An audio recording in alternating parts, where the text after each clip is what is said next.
मी युगा तशी युगा किचनमध्ये आपले सर्वांचे स्वागत आहे। आता नवरात्र संपली, दसरा झाला की दिवाळीचे वेध सुरू होतात आणि मग दिवाळीचे एक एक पदार्थ करायला आपण नवीन काय करता येईल असं बघत असतो। तर आज मी तुम्हाला कणकेच्या शंकरपाळ्या दाखवणार आहे। त्यासाठी आपण प्रमाण आणि साहित्य बघू। शंकरपाळ्या पण खुसखुशीत करण्यासाठी काय प्रमाण घ्यायचं आहे तर मी या वाटीने घेतलेलं आहे। ही वाटी 1 वाटी तूप, 1 वाटी दूध आणि 1 वाटी साखर, हे तिन्ही मी पहिले या भांड्यात काढते।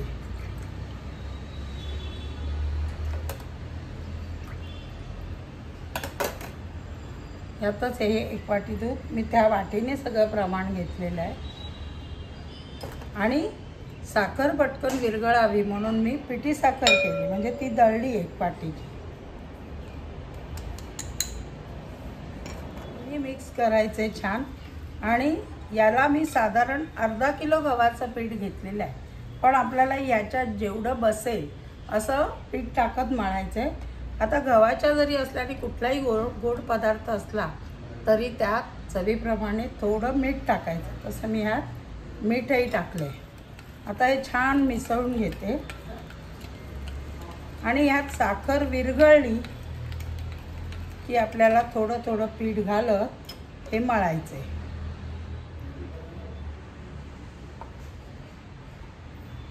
पिठी साखर केल्यामुळे साखर पटकन दुधात ती विरघळली जाते, पण तुमची अख्खी साखर असेल तर कोमट दूध घ्या आणि त्याच्यात ती साखर मिसळा। थोडं थोडं टाकत मळायचं आहे। आता मी हाताने मळते कारण हाताने व्यवस्थित मळलं जाणार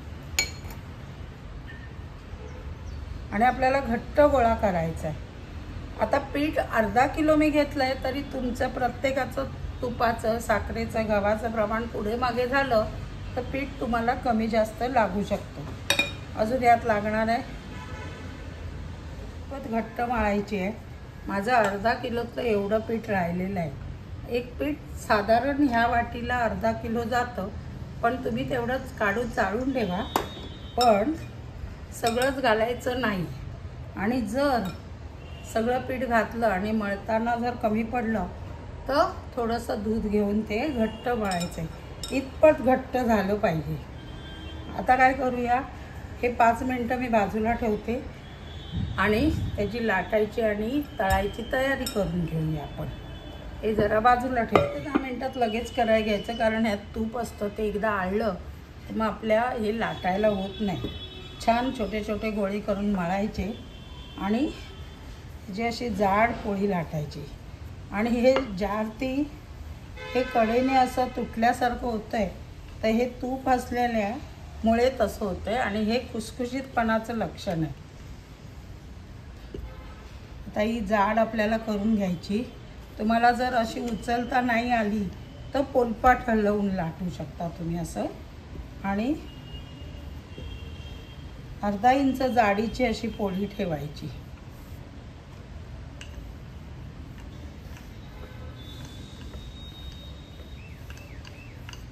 जास्त पातळ करायची नाही, नाही तर कडकडीत होईल। आता काय करायचं, याला आधी चारी बाजूने आपल्याला सरळ करायचं आहे, म्हणजे या कडा आपल्या ज्या दिसतात ना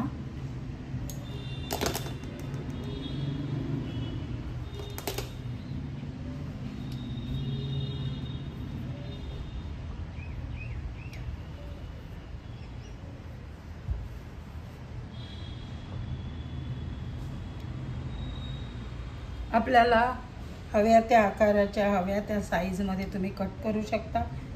मी चौकोनीच कट करणार आहे, तुम्हाला जर डायमंड शेपमध्ये हवा तर तसा तुम्ही कट करू शकता।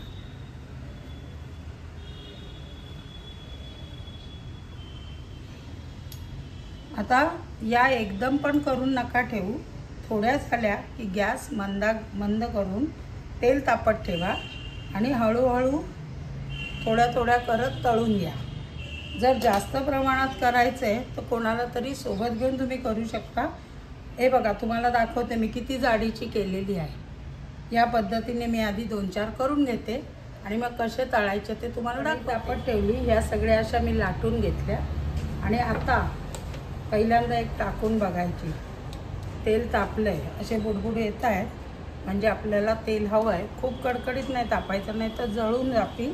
आणि मग तेल तापल्यावर आपल्याला ह्या मध्यम ठेवून ह्यात थोड्या थोड्या टाकायच्या. खूप तुम्ही टाकल्या आधी तर काय होणार माहिती आहे, तेलाचं टेम्परेचर कमी होत जातं. थोड्या थोड्या अशा तळायच्या. टाकल्या आधी हलवायचं नाही आहे, म्हणजे त्या तुटतील. एक मिनटं त्याला असं बाइंडिंग होईपर्यंत थांबायचं आहे आणि मग हळूहळू अशा त्याला सुट्ट्या करायच्या आणि या मंदाग्नीवरच तळायच्या. आतपर्यंत तळल्या गेल्या पाहिजे. हे बघा, आता आपल्या सगळ्या सुट्ट्याहून वर आल्या. या कंडिशनला आता मात्र कंटिन्यू हलवायचं. का माहिती आहे, त्याला चारी बाजूनी म्हणजे सगळीकडनं छान एकसारख्या भाजल्या गेल्या. जर तुम्ही अशाच ठेवल्या तर एककडनं व्हाईट राहील, खालची बाजू तर वरची बाजू भाजली जाणार नाही. तेव्हा मग अलगद अशा हलवत राहायच्या आणि मग थोडा लाल रंग आला की गॅस थोडा मोठा करायचा. छान रंग येत चालला आहे आणि लेअर पण सुटत आहेत. आता काय करायचं, तेल गार होतं आहे, मग परत टेम्परेचर वाढवायचं आहे आणि 2 मिनटं याला हलवून. आहे बघा, रंग बघा, तुम्हाला मी दाखवते. लेअर पण आपल्याला कशा छान सुटलेल्या आहे. आणि आता हे वाढवल्यावर एक सेकंद फक्त त्याच्यात त्या परत परतून घ्यायच्या आणि मग आता ह्या काढायच्या. हे बघा, असा रंग आला पाहिजे. त्याची गरम उष्णता असल्यामुळे ह्याची प्रोसेस अजून चालू असते आणि अजून त्याचा रंग बदलला. त्यामुळे या रंगावर आल्यावर काढायच्या. जर तुमचं तेल गार असेल तर त्यात चुरतील, म्हणजे कुस्करल्या जातील. आपल्या ह्या व्यवस्थित झाल्या. तुम्हाला मी मग थंड झाल्या दाखवते कशा लेअर पडल्या. आता हे टेम्परेचर टाकताना थोडं वाढवायचं आणि मग कमी करायचं. बघा, पहिल्यांदा काय करायचं, हे टेम्परेचर थोडं वाढवायचं आणि मग 1 मिनटं हलवायचं नाही. त्याच्यानंतर त्या सगळ्या सुट्ट्या झाल्या की आपण बारीक करायचा. थोडा वेळ बारीक झाला की त्या जशा वर येतील तशा मध्यम गॅसवर तुम्ही त्याला कंटिन्यू हलवायच्या. आता हे बघा, आता ह्याला मी सुट्ट्या करते आणि आता बारीक केलेलं आहे टेम्परेचर.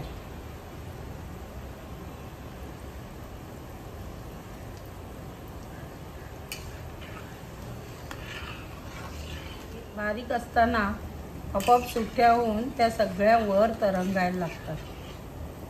आणि मग आता काय करायचं आहे, थोडं टेम्परेचर वाढवायचं आहे, म्हणजे जे बारीक असतं ते मध्यम. आणि आता या कंडिशनला सतत असं फिरवत राहायचं, म्हणजे सगळ्या बाजूने छान भाजल्या जातात. आणि एकदम लाल रंग आला, साधारण गुलाबी, की शेवटच्या 1 सेकंदासाठी पूर्ण मोठा करायचा, म्हणजे आपल्याला त्या बाजून नवीन टाकताना पण तेलाचं टेम्परेचर सेम राहतं.